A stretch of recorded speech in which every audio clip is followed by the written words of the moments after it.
I'd now like to introduce today's session. This topic, like all CAN topics, was suggested by a CAN member. It is called How to Build an Assessment Plan for Your Unit. Jacquelynn Thomas, our presenter, is the Assistant Director for Assessment and Academic Staff in the Department of Residential Life.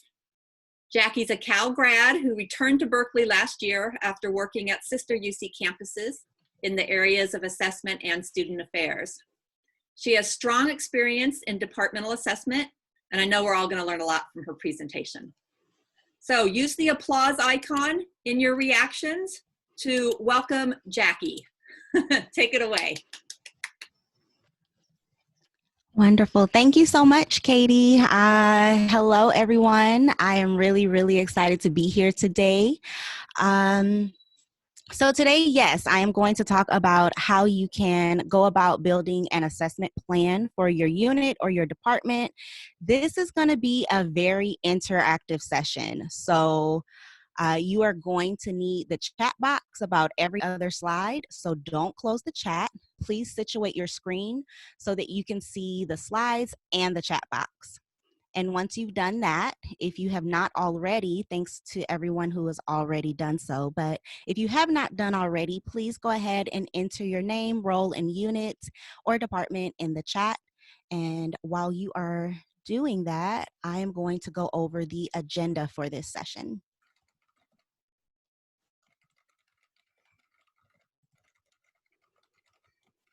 So once we get going in the presentation, I am going to review some basic assessment information, but I'm going to do it in a way that is relevant to unit assessment.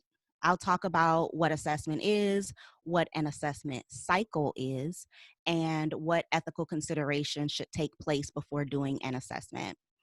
Then I'll pause for questions, and please enter your questions into the chat while I'm talking. Thank you again, Katie, for moderating the questions. From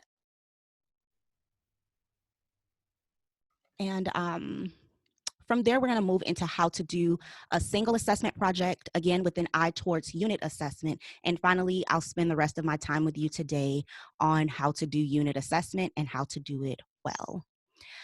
But before we jump in, I have a poll and something for you to do in the chat. So Katie, if you are able, please launch the poll.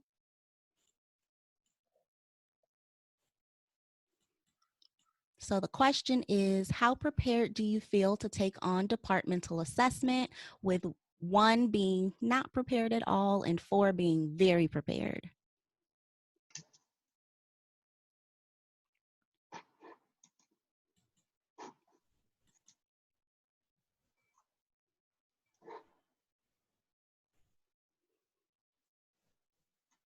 DNA White, you're disconnected.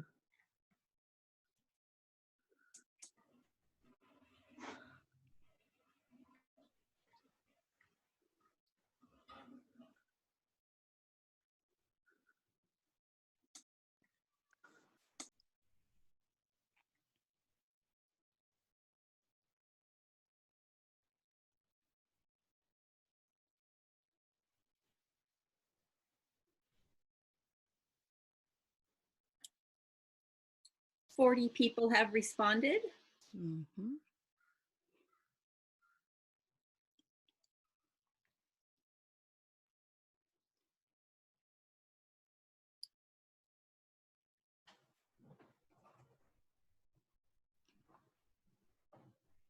All right, so we're going to give it maybe another 10 seconds for the last few people to have a chance to participate, and then we're going to show you the results.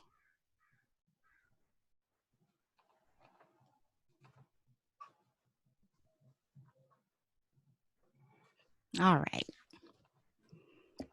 So I'm going to, perfect, thank you. So can everyone see this?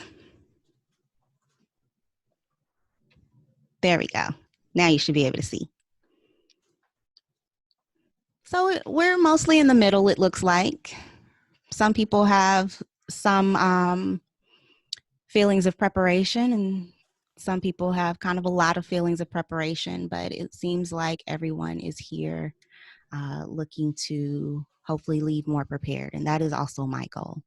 So I'm going to go ahead and stop this share. And then if you can go to your chat, I am hoping that you can all tell me what feelings come up when you think about unit assessment.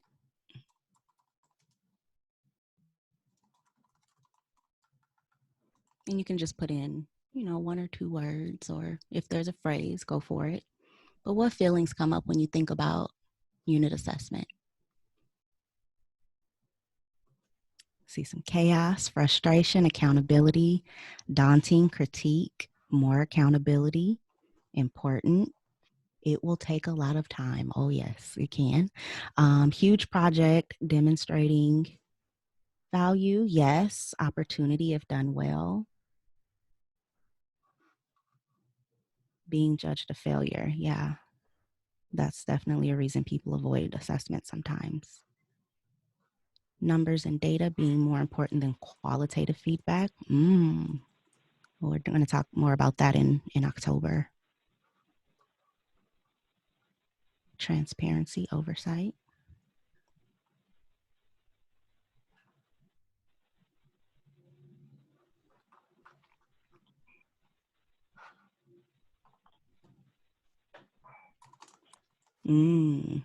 Relief at being able to give people a better understanding of your department and what you do. That is huge. Getting data that you can't do anything with.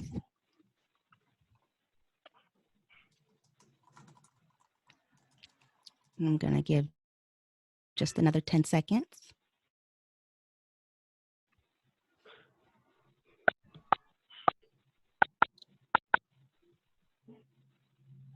Okay.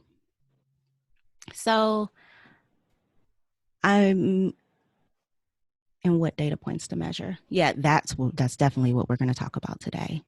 So there are a lot of justifiably positive and not positive feelings that come up when you think about assessing an entire unit.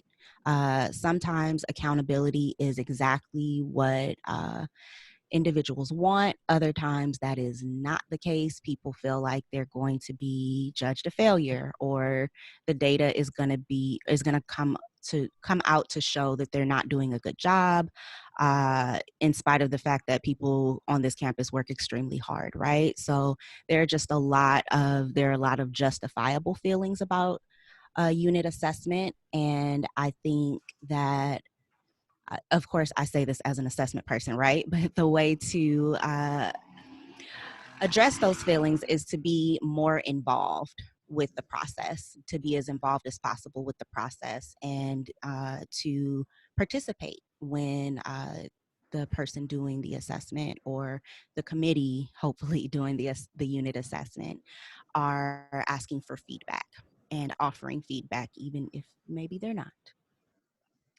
So thank you for that. We're going to go ahead and dive into the presentation. If you have questions, again, please put them in the chat box. So what is assessment? It's really important to know the difference between what assessment, what evaluation, and what research is. So first, it's important to know that you're taking the right action. And at the very base level of what assessment is, at the base, you are answering the question, what happened? More specifically, it's about figuring out whether the thing that was supposed to happen is the thing that actually happened. After that, you can get fancy. You can figure out to what degree it happened. You can figure out why it did or why it did not happen. You can even get information on what could have made it happen if it didn't happen. Now, for my more advanced assessment folks, you may want to take epistemology into account and even include it in your reports. Epistemology means ways of knowing, or more simply put, how you know what you know. So most commonly, we use a version of the scientific method where you identify a problem and collect data and move on from there. But you may also want to incorporate an expert's opinion or do some member checking, which means getting participants to tell you whether your interpretation of the data is something that they agree with or not. You can also use logic models. So again, if you are wanting to go beyond our, scientific method or modified version of scientific method to do assessment, you will want to think about epistemology and how you can know that the information you are collecting and using is valid. Research and evaluation are different from assessment, though. So again, it can be helpful to do these things in tandem with assessment, but it's important to know the distinction between what they are. So research is an attempt to create new knowledge that is generalizable beyond your specific context. Assessment only worries about your specific context. So I use others' research, or I do my own research through benchmarking in order to figure out what the standard is in my industry or what the best practice is in my industry when I approach assessment. So now evaluation, like this cartoon indicates, is about judging the value or worth or quality of something. So once you know what is happening through your assessment, you can evaluate to make decisions on things about whether a process is working, if you want to continue a program or not continue a program, if you should allocate more or fewer resources, if a staff member should be rewarded for their efforts or held accountable for something.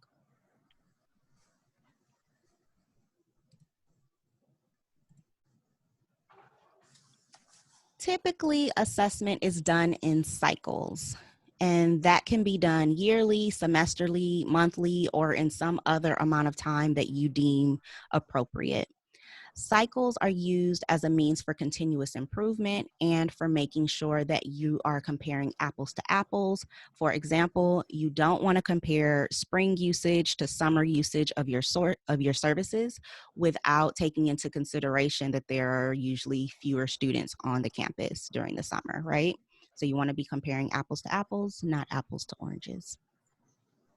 So in order to establish a cycle, you need to know the steps involved. And the simplest steps that I like to use are feed the pig, weigh the pig, and feed the pig again.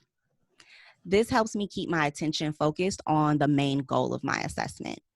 But if you want to be a little fancier, another good model for assessment for the assessment cycle is this Mackey and Bresciani's iterative model, where you center your assessment around the mission, goals, and desired outcomes, which we will talk about in much more detail later.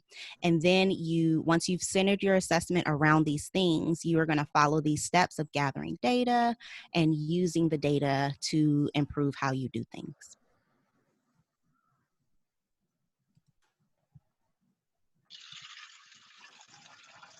So in terms of ethics, on a base level, you want to do three things.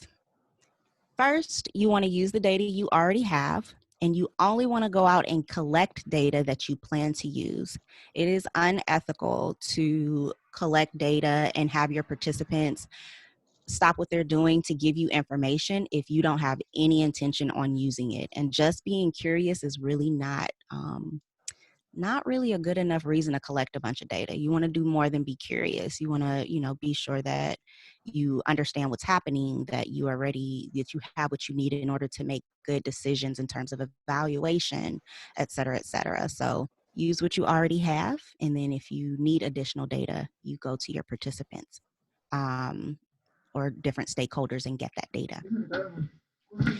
So the second thing you want to do is an inclusivity piece. You want to make sure your participants have everything that they need to do the assessment. So if you are assessing a group of staff who are not necessarily computer savvy or whose primary language is not English, you may want to provide a paper option, right? You may want to provide options in other languages. If you are dealing or if you are assessing a group of people who are computer savvy, you want to make sure that it's easy for them to participate, right? So you want to give them the correct link. You want to give them, you want to give them the correct link. You want to give them sometimes the QR code is what you want to give them, or a tiny URL so they don't have to type in a whole bunch. So depending on who your audience is, you do want to make sure that they are able to access your assessment. And then 3 is tell the truth and tell the whole truth. So if you are disappointed in your assessment results, that definitely happens. Simply just use your data to improve your operations. Don't hide data that you think makes you look bad. Say that 5 times fast. And also don't use only the data that makes you look good, or skew the data in a way that, makes you look good.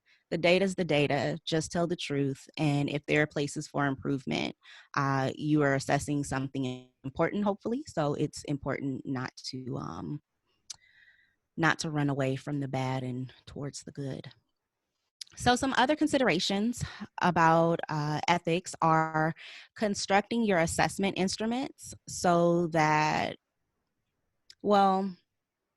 constructing your assessment instruments and your reports to mitigate bias. And you also want to honor the experiences of underserved or minoritized groups. And a lot of that is done through examining word choice, right? What words do you use to describe the groups? And also looking at the wording in some of the questions that you're asking that are outside of your your demographic data or your demographic questions. You also can examine your questions to see if there are any underlying assumptions. And just know also that it is ethical to share data and what you're doing with the data with your stakeholders. So you do want to report back to your stakeholders, to your participants, and let them know what you've done with their feedback.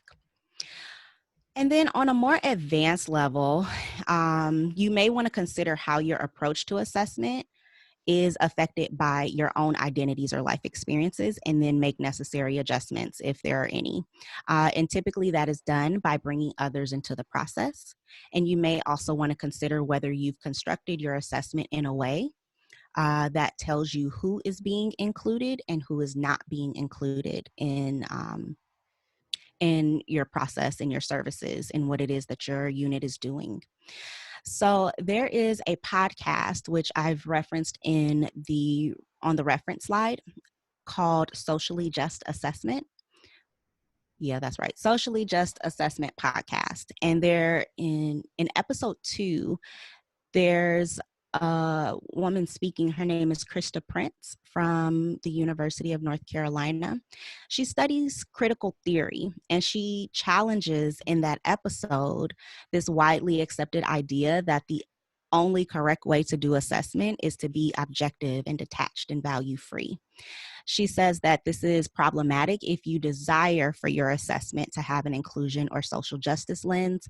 If that is not the case, then that is fine. But if you are hoping to do that with your assessment, then you may want to look for ways to explore different groups' experiences, or to ask questions that will help you understand how your participants are being affected by systemic inequities, power, privilege, and things of that nature.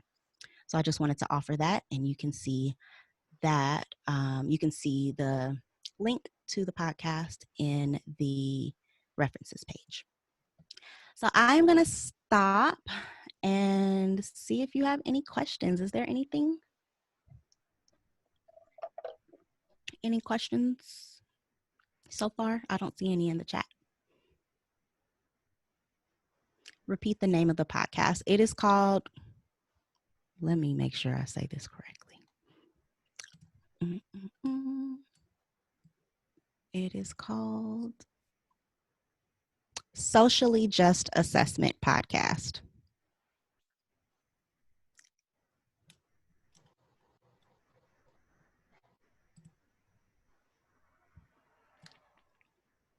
And I listened to it through SoundCloud, and the SoundCloud link is on the reference slide.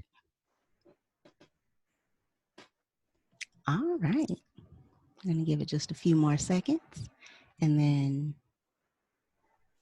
oh, thank you, Katie.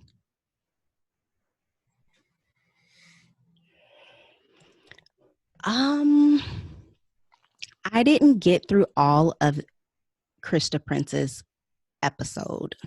So she may. The podcast is only 5 episodes, and well, not say only, but the podcast is 5 episodes.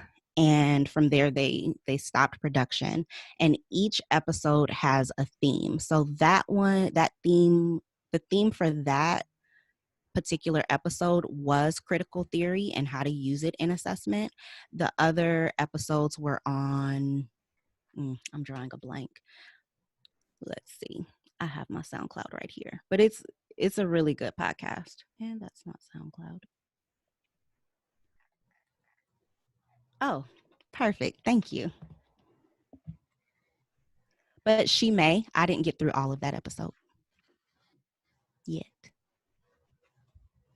I'm about halfway done with that podcast. It was really good. There was another one by a gentleman named Brian Bork. And he talks about social justice and assessment. That's episode 3. Episode 3 was really good. Okay. Any other questions?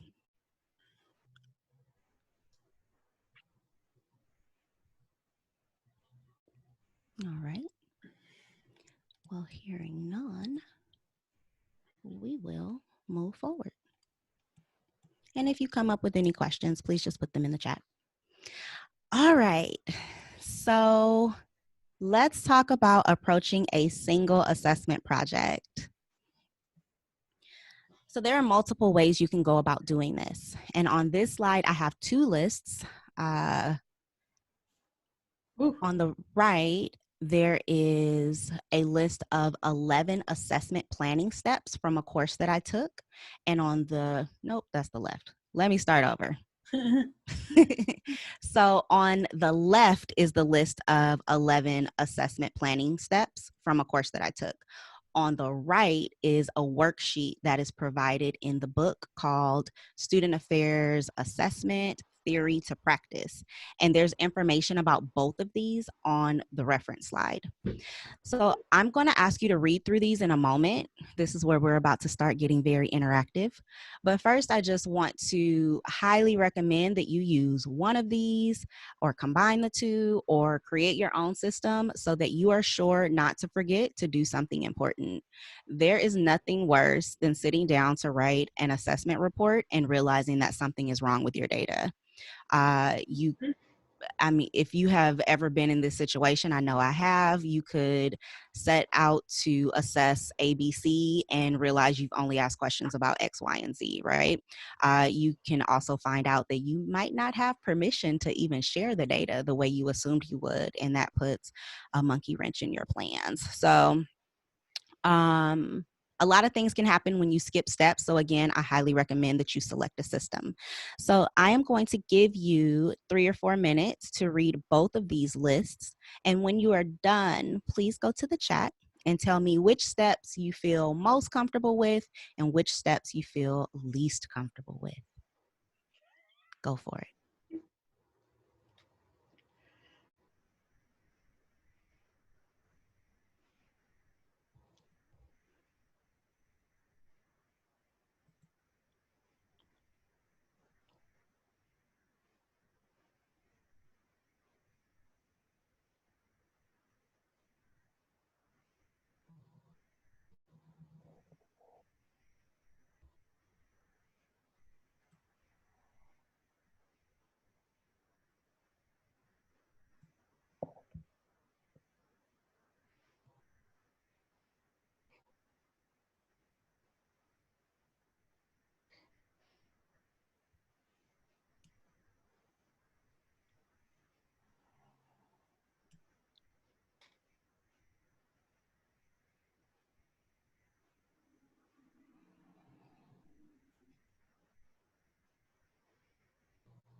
Mm.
Wow.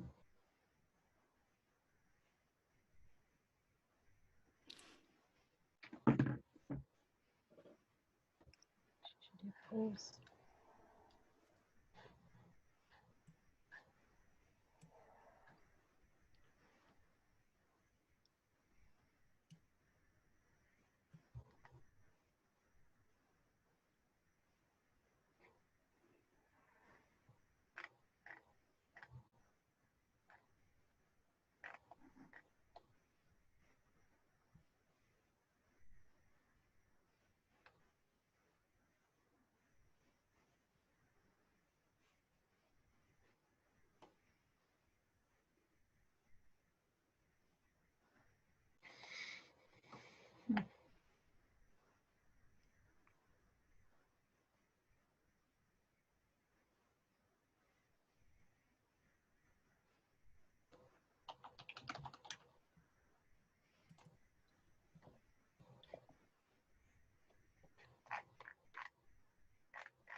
All right, and just one more minute.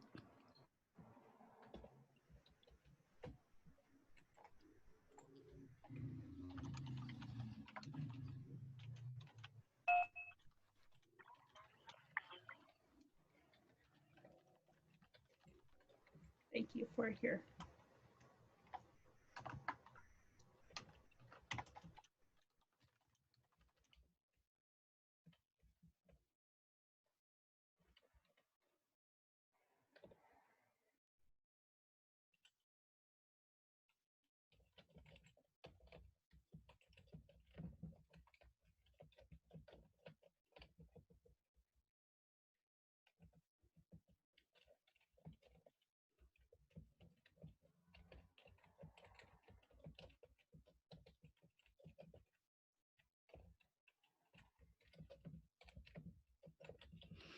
Okay, let's take a look.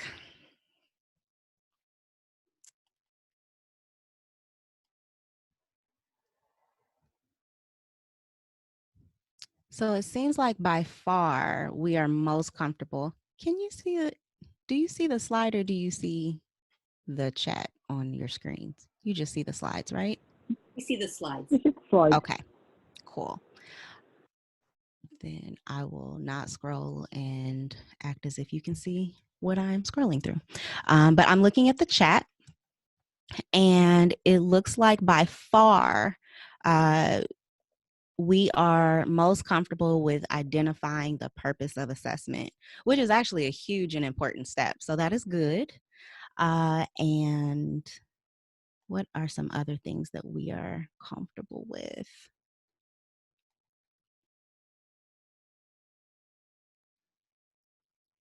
Okay, figuring out who to study. There's a number of people who are comfortable with figuring out what data to collect and how to go about collecting it. And then there's a group of people who are not comfortable with those exact same things. And of course, IRB. I don't think anyone is ever comfortable with IRB. So, yes.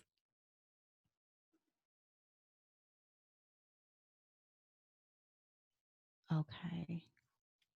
Jackie, Mm-hmm. not everybody might know what IRB stands for or what that is. Great. So IRB stands for Institutional Review Board. And when you are doing a certain level of assessment on human subjects, especially if you are asking about,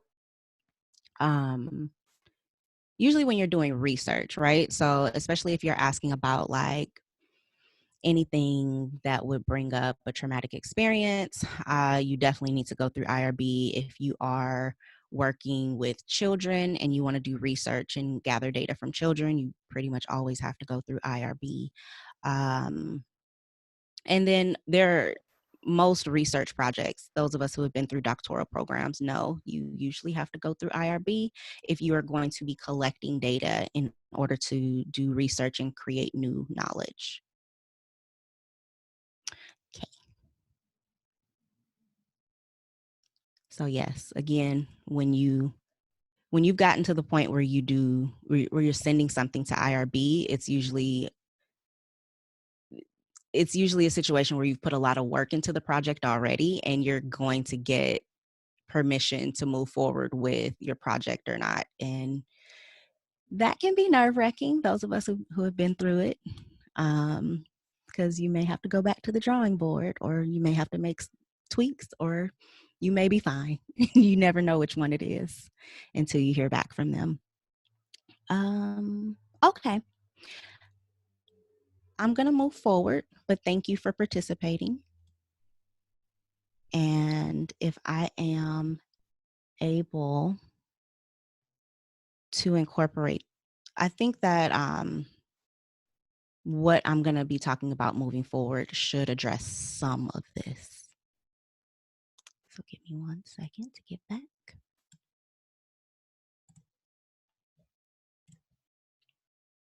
Okay. So the reason I wanted to have us take a look at what it takes to do a single assessment project is because when you approach unit assessment, you need to keep that in mind, right? It is very easy to bite off more than you can chew, to get really excited when you are approaching unit assessment, and you want to maybe assess everything. And considering what it takes to do a single assessment project well, you do want to be very strategic about what it is that you choose to assess. So with that said, we saw earlier when we looked at the assessment cycle that things like the mission should be at the center of the assessment process. I am going to go over these 4 terms that you see on the screen here. And from there, we're going to talk about how to use them when you approach unit assessment. So the mission is simply the purpose of your unit, or you can create a mission or find your mission by asking the question, what words are being used to describe why the unit exists. The vision is an inspirational statement, and sometimes it's an aspirational statement that tells everyone what your unit will look like when it is most successful. And then your goals or your outcomes are the end results of an activity, a program, or a service. And then we get over to the KPI. Most of us have heard mission, vision, and goal before. But KPI may or may not be a new term for you, or one that you use very often, but they're simply your indicators for success. And that usually comes in the form of a few statistics or data points that let you measure your unit's progress against its vision or its goals. And KPIs are sometimes called measurements or metrics, and sometimes they come in the form of student learning outcomes. One term we use in my department is learning goals. So we are going to talk about KPIs a little bit more next slide. But I do want to talk about how do you start using the idea of mission, vision, goals, and KPI to start building a formal unit assessment plan. So if you're familiar with strategic planning, you know that creating a mission, vision, and goals are the outcomes of the strategic planning process. But for the purposes of this session, we are not going to go over how to do these strategic planning pieces. We are going to focus on what you do with them. So first step is don't do this right now, but the first step in this process is, opening up your Microsoft Word or your Google Doc, your Google Sheet or your Microsoft Excel, whichever you're most comfortable with. And you are going to put your mission and vision into that document. And it's okay, I think, if you have one and not the other. That is definitely the case in my department right now. And we will eventually get around to making the one that we're missing, which is the vision.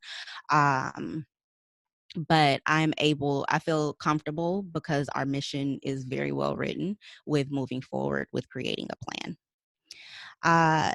From there, you want to figure out if your mission and or vision are a good representation of what your unit currently does, and maybe make some minor changes if necessary, but don't get stuck here. And getting stuck in this area right here is very common.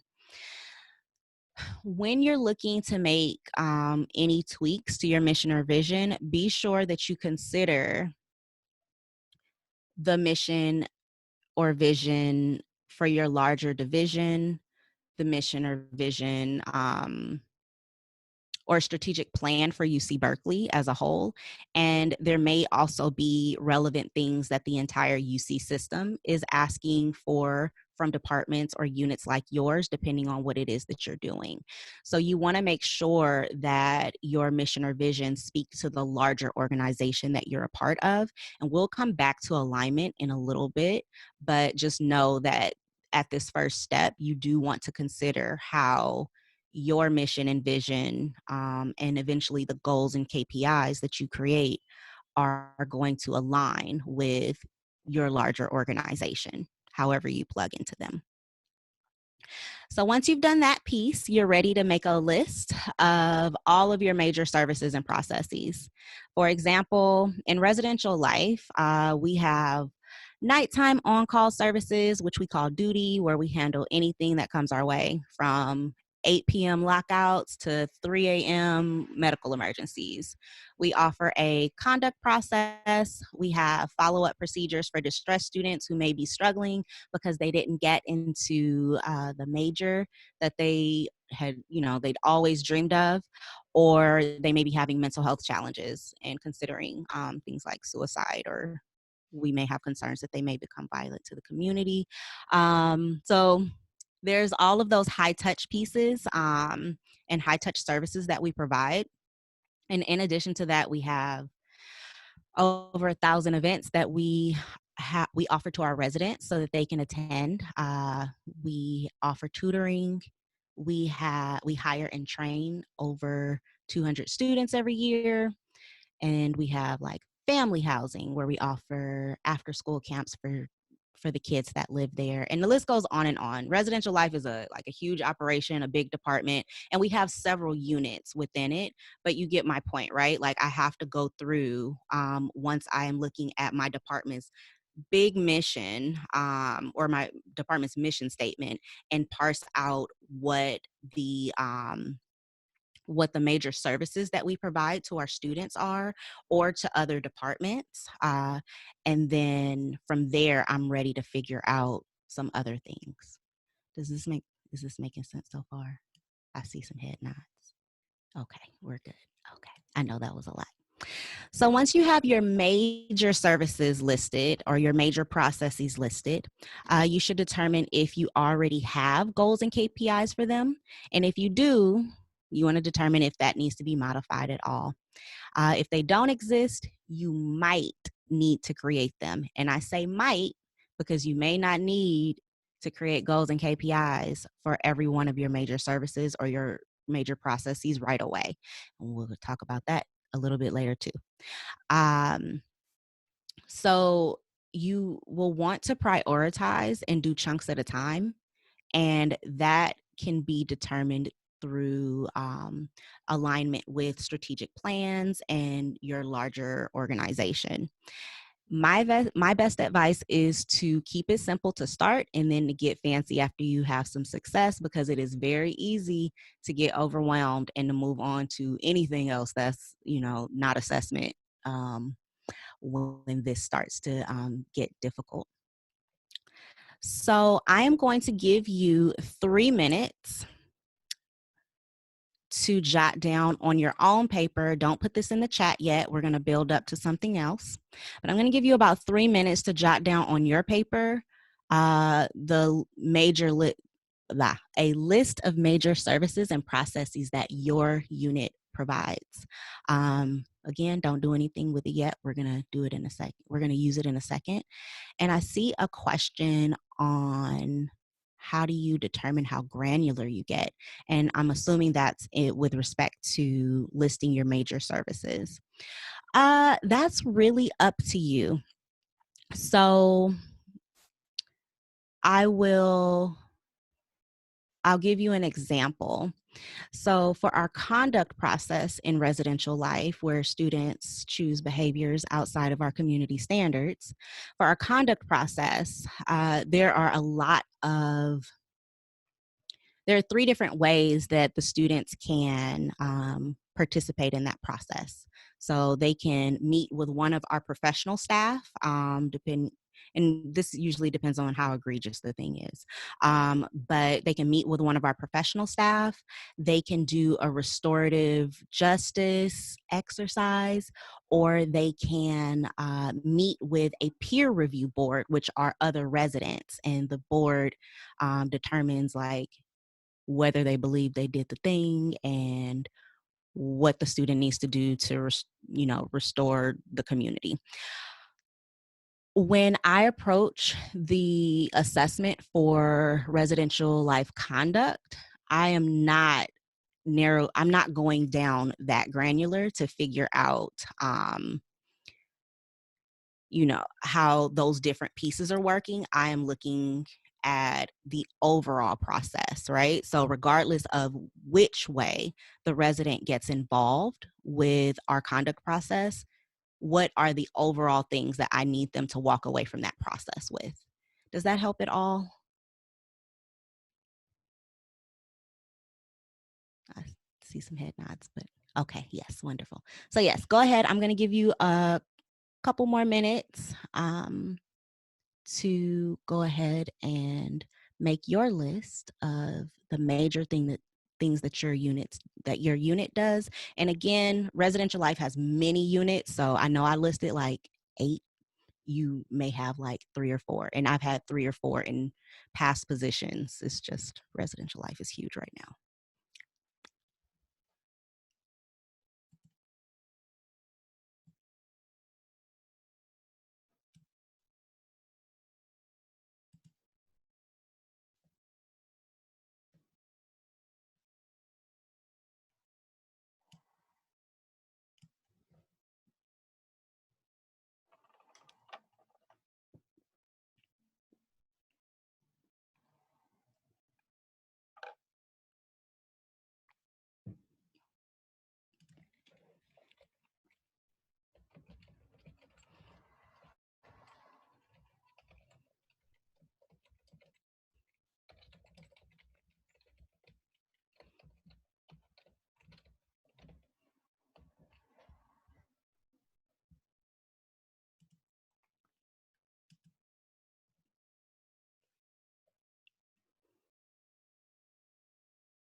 Okay, so finish up your last thought, and then we will be moving forward.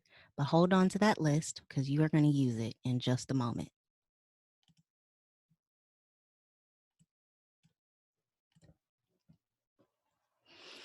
Okay, so we're going to switch gears a little bit and then come back around. I want to spend a little bit more time on KPIs because they're really important to unit assessment. This is how if you do a good job with KPIs and creating them and assessing them, then you will be able to avoid getting overwhelmed. So if you look at this slide, the first three examples you see here are very academic affairs oriented. So they're trying to increase retention rates by 90%, or we're trying to get our student to faculty ratios down to 100-1. I'm not in academic affairs. I don't know if that's good or not. These are just examples I got from Cascade Strategies, also on the reference slide. And then the third one is we're trying to increase graduation rates to 80%. And there are definitely student affairs units that can adapt these for their purposes. And then the last two examples are us trying to increase usage of peer mentoring to so that 87% of our target population is using the services. And then the final one is trying to give students in housing a positive experience so that 85% of our residents report that they're satisfied with their experience. And again, these can be used for either academic affairs or student affairs purposes. Yes, KPIs do seem like SMART goals. Yes, that is a great way to think of them. Um, so now we're going to go back to this activity. You are going to take your list of services and just choose one. And what you're going to do is you're going to think about the goal of that service and then create the best KPI you can imagine. And once you do that, you're going to type in the name of the service, the goal, and the KPI in the chat. I'm going to give you an example. So let me put that in the chat. Take a look at it, and then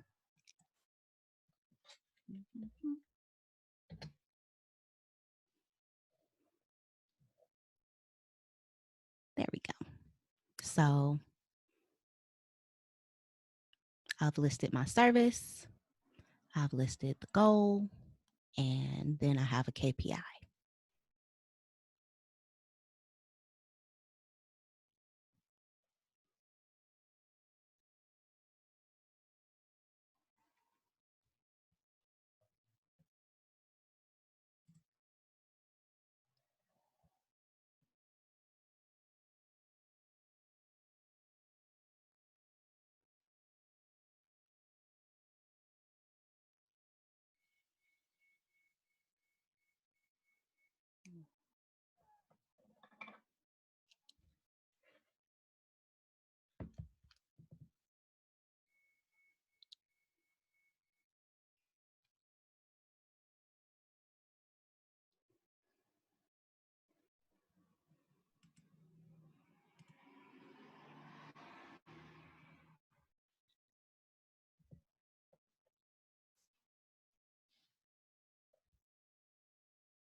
So the clock says 10:56.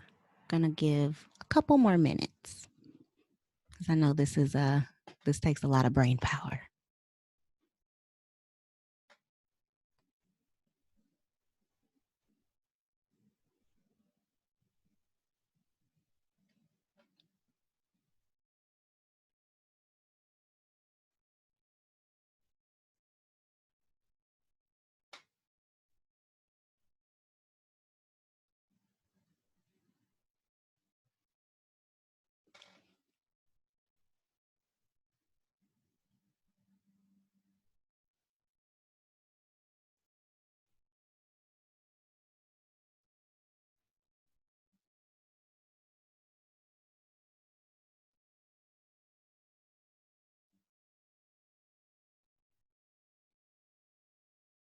Thanks, Alfred.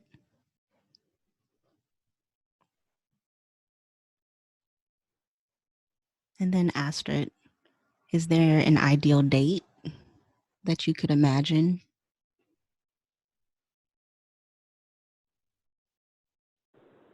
I don't know if you noticed, but what was it, strength and weakness, my biggest weakness or my, most feared area in this is the timeline, the start of the project to create the whole entire timeline. So yeah, that's always my biggest struggle.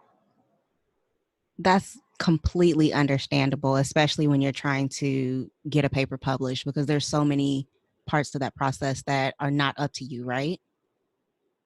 Well, and just the fact of, okay, so here I am at the very start of the process. Mm-hmm. There are a lot of aspects in there that are out of your hands. Mm-hmm. So, I mean, in doing like what I proposed, what we do in those working groups, they may work for a while and never come up with something. So, I mean, coming up with a timeline to have something proposed, published and proposed, yeah, you may never get to that point. So it makes it a little more challenging. Okay. So are you open go ahead? Oh, no, you go ahead. I was going to say, are you open to feedback? Yes, absolutely. That's why I'm here. Okay. So I'm wondering if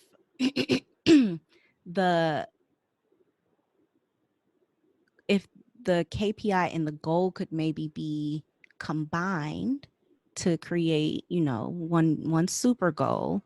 And then from there, and I'm going to read it because I don't know if those who may be listening later on will have access to the chat.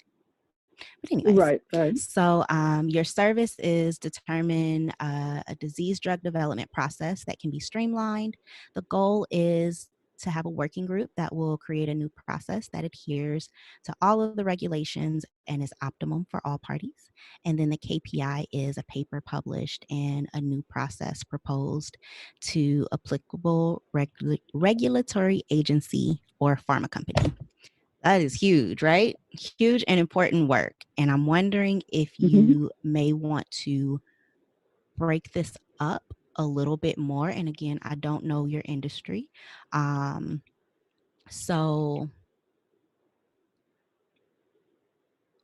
okay, so you were suggesting combining the goal and the KPI to create a super goal. Mm-hmm. So you want and so then what would my KPI be? Right. So let me see. So in terms of publishing the paper, there are a lot of steps involved in that, right? So I would imagine that actually, now, did you see the study that just came out last month that the early shelter-in-place project or processes here in the Bay Area that influence the rest of the country saved 500 million, potentially 500 million people, and it's the largest global effort that's ever happened. I did a report on it for our intern journal club last week, but their timeline for getting it published, they proposed the project in March. They finished their study in April and had the first draft into Nature magazine in April, and then it was like published, I think it was finalized in the end of May, and then it was published June 8th, which is a crazy turnaround time. Yes. It is very fast, but if you're doing something that, falls along the lines of something that is incredibly needed, then I think now, more so than in the past, things like this can happen more quickly. So the publishing doesn't have to take forever. Okay. And we're also talking an article and a study, not a whole book or anything like that. So, absolutely. So what I would say is, while yes, it seems like maybe the steps to getting published are maybe more in your hands. Like the steps that need to be taken in order for the paper to be published are more in your hands than maybe some other types of research where papers are published. I'm just wondering if, for the purposes of your KPI, that you separate, you break up the milestones a little bit more, because your okay. KPI could be looked at as a goal. So let's just say, for instance, I know this may not be the case for your particular project, but a lot of the times when we're working to get a paper published, we have to first complete the research, right? Once the research is completed, we need to write a draft, and then figure out like where that manuscript is going, as far as like which journal it's going to go into, et cetera, et cetera. So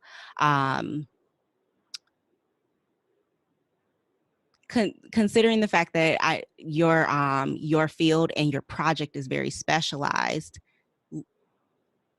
looking at it from the lens that I just described, I would recommend breaking that up just a little bit more so it's a little bit more attainable. Shirley said a little bit earlier with us that the KPI can be looked at as a SMART goal, and I think that's absolutely right. It's just that you have to make sure that that SMART goal addresses your larger goals, mission, vision, etc. So thank you so much for that, Astrid. I am actually going to move forward, and I also see that Justin Oliver inputted. Thank you for the feedback. Oh, I appreciate absolutely. it. Yes, And absolutely. the different ways to frame things. And yeah, I appreciate that. Thank you. Thank you for saying that. And thank you for being open to the feedback. So I see here that Justin has an idea for how to go about making a KPI for study abroad reentry. I'm going to go ahead and read that, and then we're going to move into the next slide. So study abroad returnees will participate in career/reentry programming to understand how to articulate the career value of their abroad experience. These are some amazing goals that you all have today, I just want to say. So 50% of study abroad returnees will participate in at least one reentry program event after completion of study abroad program by the end of summer 2021. Okay. And I could imagine that there's a host of specific actions that would need to take place in order to make that happen. So wonderful. And thank you all so much for participating. I know that this is not the easiest activity to do on a Friday morning. So I'm going to move on. And I wanted to share this excellent example of how you can use alignment to prioritize where you are going to put your energy. So If you remember earlier in this session, I said that you need to make sure that your mission and vision align with your divisional and institutional goals. And then at another point in this session, I said that you might not need to create goals or KPIs for everything you do. And this example here is why. So this is the strategic plan for the Student Affairs Project team for this upcoming year. And in order to create this plan, right, I see you, Katie, right, raising your arms because this is a lot of work. Strategic planning is a lot of work, and they actually consulted 5 other strategic plans to create this strategic plan. So I just want to, lift up that they looked at the UC system-wide plan, UC Berkeley's campus plan, Student Affairs' divisional plan, as well as IT's plan. And then from there, they created the first 4 rows that you see here, which are their vision, mission, goals, and they even have some values there. And then from there, they created this 5th row. And you see the actions that they're committed to taking this academic year in that bottom row. So I want to give you all a few minutes to read this because it really is just a lot of work put into a clear, concise slide, right? And then when you get to the bottom, I want you to pretend that you are on the leadership team of the Student Affairs Projects team, and that they have come to you and said, look, we've done all of this great work, and we want you to tell us what KPIs we should strive for this year. So we just went over a KPI process or a learning process to learn KPIs for your own unit. And now I feel like you are all experts in making KPIs, right? So what you're going to do is you're going to come up with one KPI and enter it into the chat for their plan. And I'm going to put an example in the chat that you can use.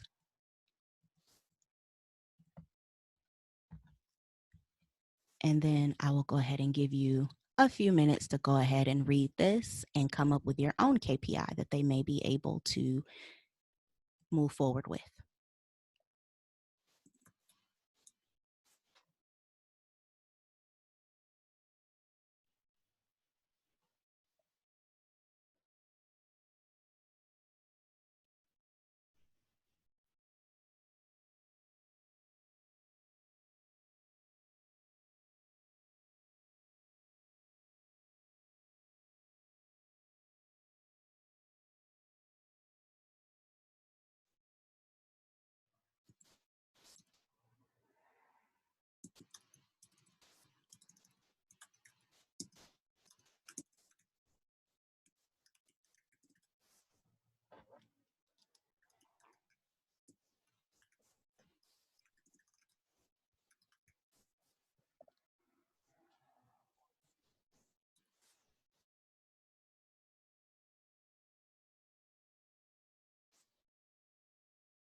And just one more minute if you are typing or about to type and formulating a thought.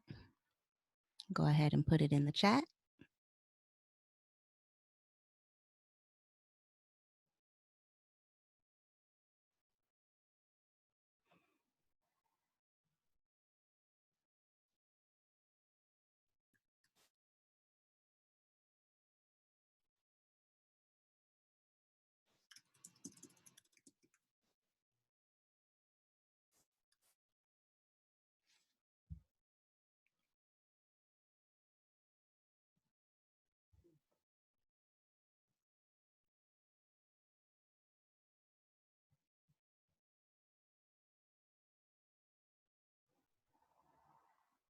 Yes.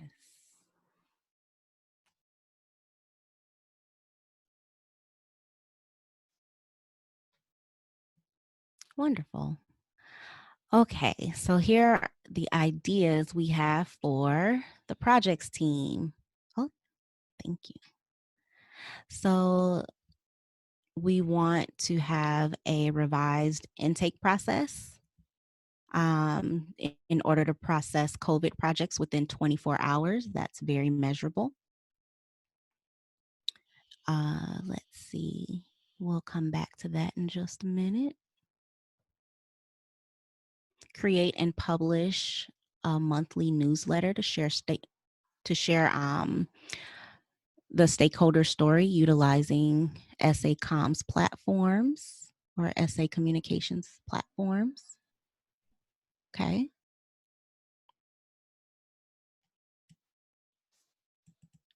And then based on survey data, respondents will indicate an 80% satisfaction rate with the website being easy to use and clear. And then we have meeting with 100% of new members of the Student Affairs Cabinet by Halloween.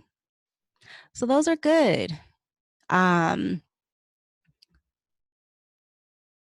would say that we have some things that are very actionable, and we also have some things that are measurable, right?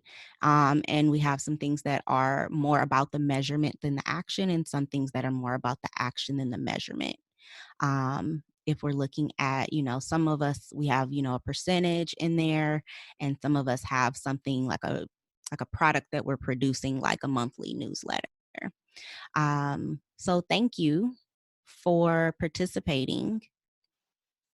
And then there was a really interesting comment that came in about KPIs being difficult sometimes because units don't have benchmark data. And I will say, yes, you definitely want to look at, whatever the baseline is. You want to find the baseline for your organization, for your unit, in order to just imagine what is possible and to know what others have imagined is possible in the past. So if you are looking to figure out how easy your website is to use, for example, what information do you already have, right? Maybe you look at the number of visits that people make to your website.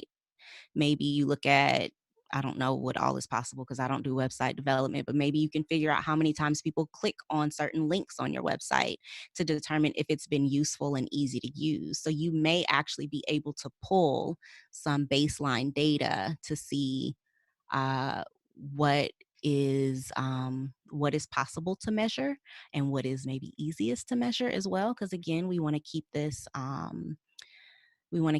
within the scope of an 8-hour day, right? And we don't want to be spending our entire lives just doing assessment because we all usually have more than one thing to do a day.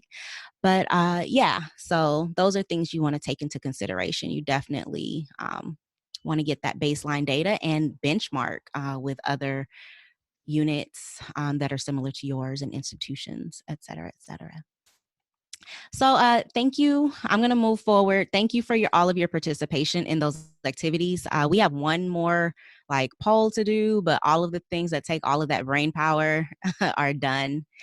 Before we move on, I wanted to mention that the Berkeley Strategic Plan is on the references slide. So you can take a look at it there. Now, I'm going to end with 2 tips for being successful with unit assessment. And the first is don't try to do it all at once. Create an assessment schedule for yourself. You want to consider whether it's necessary to do an assessment every semester or even every year. There may be things that you can assess every 3 years or even every 5 years. And if there are no outside pressures or mandates for data at certain times, and you're trying to figure out how often to assess something, you will want to take into consideration how long it will take the people who you're creating the data for to use that data and implement the changes. So that would be my guideline. So if you give someone a data set and you think it'll take them 6 months to implement, and then you can assess again, then maybe you assess in 6 months. If you think it'll take them 2 years to do, maybe you assess again in 2 years. If there is no mandate or request for it sooner or at a different time. So what you see on this slide is an example of an assessment schedule from Valencia Community College. And the first line item here says that they're going to assess how students use some software system, and they're going to do it every year. The second line item says that they are going to assess student engagement every other year. And then the third one says they'll assess the registration process every term. And I really like this assessment schedule because it says who is responsible for each assessment. It tells you the purpose of the assessment, and it also tells you what actions will help improve the assessment outcomes.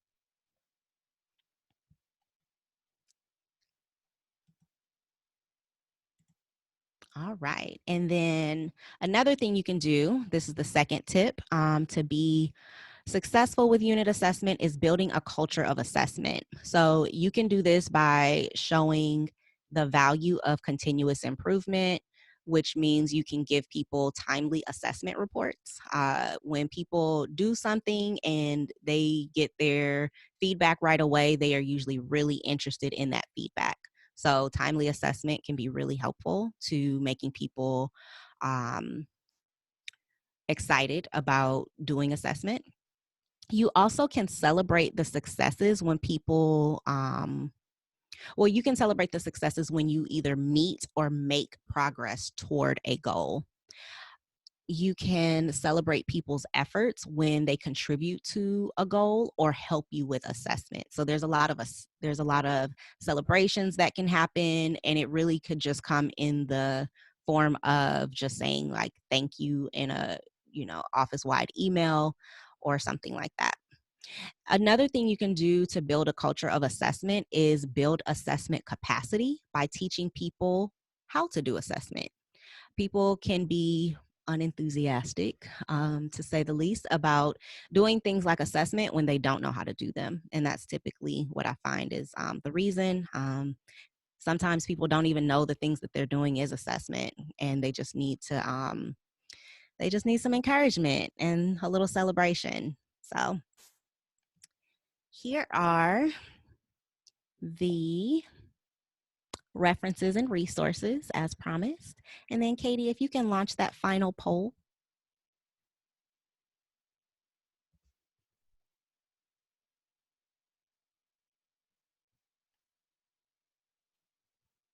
Okay. And then please let me know if you have any questions. That is it.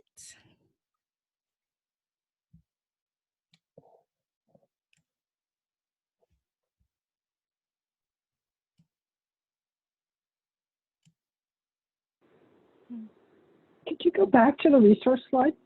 Absolutely. Thank you.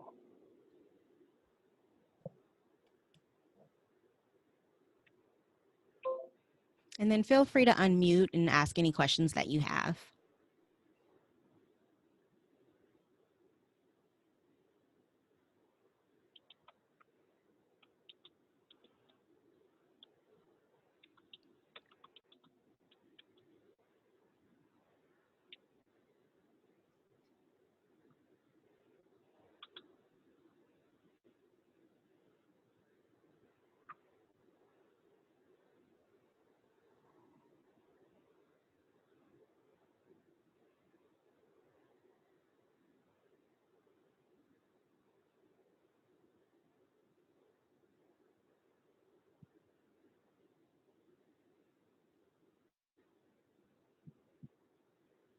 All right, and we're going to give it maybe 30 more seconds if you can participate in the poll. Thank you both. That was a good session. Thank you. Glad to hear it. It was helpful.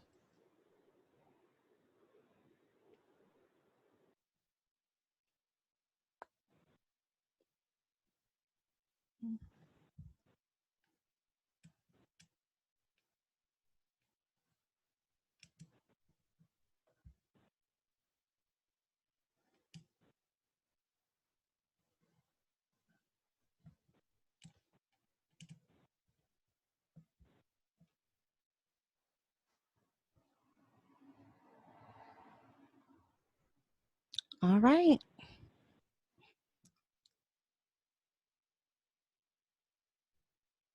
So it looks like we're leaning more on being prepared. That's wonderful. Yes, thank you all. I'm looking at the group chat. Yes, let's give Jackie a big round of applause using our reactions button. Woo, there you go.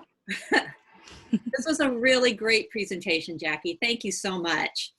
And it was good to see so many people's faces. That's always good for my feeling of community. I hope you still feel connected to this community. And I put the links to the different materials in the chat, but I'm also going to send that to the CAN listserv. And in a few hours, when I have the link to the recording, I'll also send that out to the CAN listserv. So feel free to share this information with your friends.